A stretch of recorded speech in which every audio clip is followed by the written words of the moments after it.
So prepositions of place क्या है? prepositions of place वो वाली prepositions हैं जिसमें नाउन या प्रोनाउन की जगह कहाँ पर है, मतलब where is the place, position क्या है वो समझ में आता है।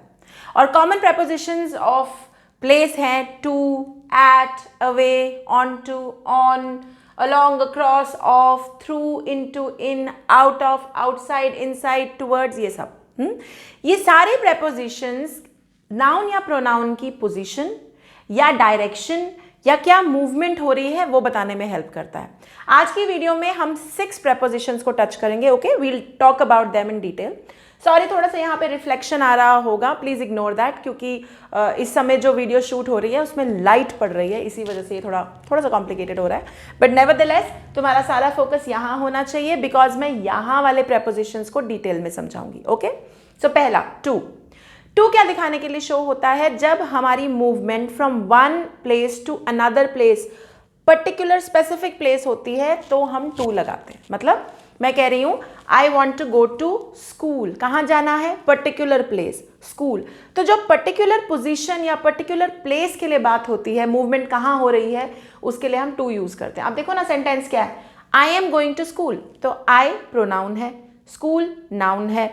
आई और स्कूल का क्या रिलेशन है कि आई पर्टिकुलर प्लेस पे जा रहा है, वो है स्कूल, और उसके लिए हम क्या यूज करेंगे? preposition to. ठीक है। Second, towards. तो अगर टू पर्टिकुलर प्लेस के लिए है तो टूवर्ड्स किसके लिए है? टूवर्ड्स है, look at this, now look at this example, I am going towards school, and look at this example, I am going to school. So when you say I am going to school, उसका क्या मतलब है? मैं एक particular place जा रही हूँ, school ही जा रही हूँ। लेकिन अगर मैं कहूँ आई एम गोइंग टूवर्ड्स स्कूल, तो क्या उसका ये मतलब है कि मैं स्कूल जा रही हूँ? नहीं, उसका ये मतलब है कि मैं स्कूल की तरफ जा रही हूँ। So towards is used to show direction, आप किस तरफ जा रहे हैं। जब आपको वो बताना है तो आप टूवर्ड्स यूज करेंगे। For example, Rahul is going towards the east side, यानी राहुल कहाँ जा रहा है? ईस्ट साइड की तरफ जा रहा है, डायरेक्शन। या Rahul is going towards the mall side. Now look at this, Rahul is going to the mall, मतलब कहाँ जा रहा है? एग्जैक्टली पर्टिकुलर प्लेस, मॉल जा रहा है। टूवर्ड्स द मॉल मतलब मॉल नहीं जा रहा, मॉल की तरफ जा रहा है। तो टू पर्टिकुलर प्लेस के लिए और टूवर्ड्स एब्सोल्युटली क्लियर डायरेक्शन के लिए। Clear? Great. Next, away. Away तो मतलब रेन गो अवे, दूर हो जाओ, डिस्टेंस क्रिएट करने के लिए किसी भी नाउन या प्रोनाउन का या दो प्रोनाउंस का या दो नाउन्स का डिस्टेंस दिखाने के लिए हम अवे यूज करते हैं। जैसे I ran away from there, I pronoun है और एक जगह है, मेरे और उस जगह में डिस्टेंस क्रिएट हो गया। कैसे? आई रैन अवे फ्रॉम देयर। इसीलिए बच्चे कहते थे रेन गो अवे, कि रेन जी डिस्टेंस क्रिएट करो, जाओ, दूर हो जाओ। ओके, सिमिलरली हम अवे कैसे यूज कर सकते हैं? I want you to throw your worries away. Throw your worries away. फेंक दो, वरीज को दूर कर दो। तो जब हमें ये एक्सप्रेशन देना होता है कि किसी प्रोनाउन या नो नाउन का, किसी भी बंदे का या किसी भी प्रोनाउन को दूसरे नाउन या प्रोनाउन से दूर कर दो, भगा दो, राइट? तो हम अवे यूज करते हैं। Alright, next, on to. On to कैसे यूज होता है? जब आप एक चीज दूसरी चीज आप दिखाना चाह रहे हैं, I got on to the ladder, मैं यहां से यहां चढ़ गया, या I got on to the railway, मैं रेलवे में चढ़ गया। So when you show a clear jump, a clear movement, तब हम ऑन टू यूज करते हैं। What you have to remember is this is about clear jump. एक noun या एक प्रोनाउन एक जगह से दूसरी जगह जंप दिखा रहा है, मूवमेंट दिखा रहा है, तो ऑन टू यूज होगा। तो ऑन टू और ऑन में क्या फर्क है? On, I am standing on the floor, मैं खड़ी हूं, स्टेशनरी हूं, मूवमेंट नहीं है। I jumped on to the floor, मतलब पहले मैं फ्लोर पे नहीं थी, पहले नीचे थी और नीचे से ऊपर कूद गई। तो ऑन टू में मूवमेंट है और ऑन में मूवमेंट नहीं है। Are we clear? Is this clear? Great. Next, on. अब ऑन प्रेपोजिशन ऑफ प्लेस के साथ साथ प्रेपोजिशन ऑफ टाइम भी है, यानी ऑन को हम टाइम के हिसाब से भी यूज कर सकते हैं, प्लेस पोजिशन दिखाने के लिए भी यूज कर सकते हैं। बट अभी चलो सारे डिस्कस कर लेते हैं। सबसे पहले ऑन यूज होता है आपकी स्टेशनरी पोजीशन दिखाने के लिए। स्टेशनरी मतलब जहां तुम खड़े हो या जहां भी कोई ऑब्जेक्ट है। जैसे the painting is on the wall, painting कहाँ है? वॉल पे है। क्या वो मूव कर रही है? नहीं, तो स्टेशनरी है। मैं कहाँ खड़ी हूँ? On the floor. क्या मैं मूव कर रही हूँ? नहीं, स्टेशनरी। तो जब दिखाना चाहें कि कहाँ पे कौन सी चीज है, the book is on the table, book कहाँ है? On the table. हिल रही है? नहीं, तो हम ऑन यूज करते हैं। ऑन को हम डेट्स और डेज के साथ भी यूज करते हैं, जैसे I am born on 23rd April, date.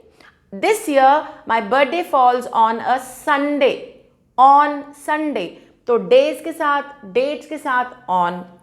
आप जहां पे खड़े हैं, स्टेशनरी है, वहां पे ऑन। ठीक है, अब ऑन और ऑन टू में क्या फर्क? ऑन का मतलब स्टेशनरी, हिल नहीं रहे, the book is on the table, the dog is on the road, है ना। एंड ऑन टू जहां मूवमेंट है, the dog jumped on to the fence, कूद गया जी, फेंस के ऊपर कूद गया, मूवमेंट। जहां मूवमेंट है वहां on to. Are we clear? Great. Let's move on to the last one, in. In बड़ा मजेदार, again it's a preposition of place, यानी पोजीशन, डायरेक्शन सब दिखाता है, and it is also a preposition of time. अब in place कैसे दिखाता है? I am standing in the kitchen, मैं कहाँ खड़ी हूँ? मैं किचन में खड़ी हूँ। आपकी एग्जिस्टिंग प्लेस क्या है? किचन, आप किचन में हो।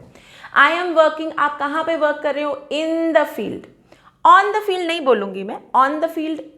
ऑन हम कहाँ यूज करते हैं? जहां कोई नीचे सरफेस एरिया हो, मतलब कुछ हो जिसपे हम वो काम कर रहे हैं। जैसे I am standing on the floor, मैं इन द फ्लोर नहीं हूं, मैं फ्लोर के भीतर नहीं घुसी हुई हूं, तो मैं इन नहीं यूज कर सकती। हाँ, लेकिन मैं फ्लोर सरफेस एरिया है, उस सरफेस के ऊपर खड़ी हूं, तो मैं ऑन यूज करूंगी।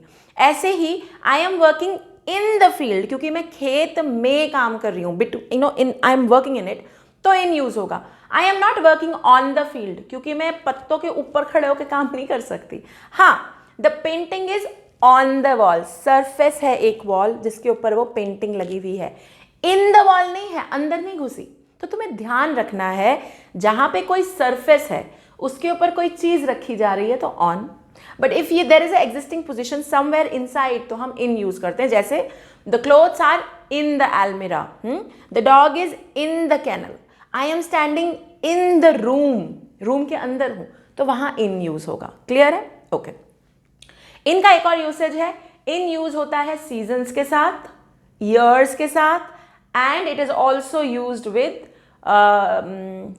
seasons, years and months. Yes, I am born in April. It generally rains in rainy season, and she was born in 1958. तो 1958 साल के साथ इन, सीजन रेनी सीजन के साथ इन, मंथ अप्रैल के साथ इन। तो याद रखोगे इन कहाँ? जहां आप ऑलरेडी खड़े हो, जिस रूम के अंदर या जहां पर जिसमें हो वहां पे इन। इन कहाँ यूज होगा? मंथ्स के साथ, ईयर्स के साथ और सीजन्स के साथ। ऑल्सो इन टाइम के पॉइंट ऑफ व्यू से भी यूज होता है। कैसे? आई will see you in an our, मतलब मैं तुम्हें 1 घंटे में मिलूंगा। अब इसका ये मतलब नहीं है कि अगर अभी मान लो 2 बज रहे हैं तो मैं तुम्हें 3 बजे मिलूंगा, नहीं, मैं तुम्हें 2 से 3 के बीच में मिल जाऊंगा। I will meet you average 3 बजे के आसपास, I will meet you. So in an hour, जब मैंने तुम्हें ऐसे बोला I will see you in an hour, this is preposition of time, क्योंकि इन एन आवर का मतलब हम टाइम की बात कर रहे हैं, तो इन वहां पे प्रेपोजिशन ऑफ टाइम की तरह काम कर रहा है। लेकिन जब मैं कहती हूँ I am working in the kitchen, it is working like preposition of place. ठीक है, आर वी क्लियर? एक क्विक रन थ्रू मारते हैं। अभी हमने करे preposition of place. Preposition of place में सबसे पहले टू, पर्टिकुलर प्लेस के लिए यूज होगा, टुवर्ड्स डायरेक्शन के लिए यूज होगा, अवे दूर डिस्टेंस के लिए यूज होगा, on to movement from one place to another के लिए यूज होगा, on surface area, dates, days, and in seasons, years, months and time की रेफरेंस के साथ। एंड ऑल्सो अगर आप कहीं पर काम कर रहे हैं, किसी चीज के बीच में है, तो इन यूज होगा। ठीक है, I hope you are clear with these prepositions. अगर आप लोग मुझे यूट्यूब पे देख रहे हैं तो like, share, subscribe and comment करना बिल्कुल मत भूलिएगा। Till then, bye bye, take care.